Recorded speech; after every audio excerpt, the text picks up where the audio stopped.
එතකොට මම මෙයාව මෙහෙම ගන්නවා. අරගෙන ඉවර වෙලා මම මෙයාව දා ගන්නවා මේ පැත්තට. මෙන්න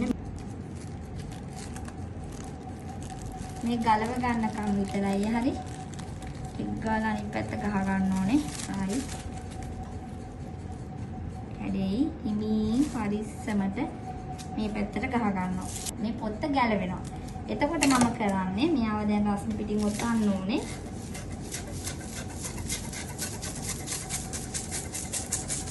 ඔතන හැම වෙලාවෙකම මම මේ බේකින් පේපර් එක මෙහෙට දාලායි ඔතන්නේ.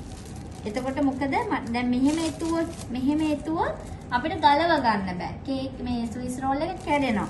එහෙනම් මම රස්නේ පිටින් හිමින් සැරේ මෙන්න මෙහෙම ඔතලා යාව තියාගන්න. ගලවනකොට ඇලෙනවා.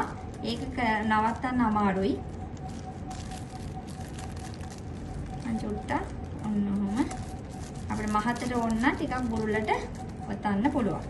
ඔය විදිහට මම ඔතලා පූල් එක යන්න ඔහොමම හැරලා තියෙනවා. චුට්ටක් දෙපැත්තෙන් තියන්න වාෂ්ප වෙන්න. ඒක තියලා ඔහොමම තියලා තියෙනවා නිවෙන්න. පස්සේ තමයි මේක නිවුනට පස්සේ හිමින් සැරේ දිගෑරියා අවශ්‍ය බැටර් එක ගෑවා. අපිට ස්විස් රෝල් එක විදිහට ගන්න පුළුවන්. ඔච්චරයි.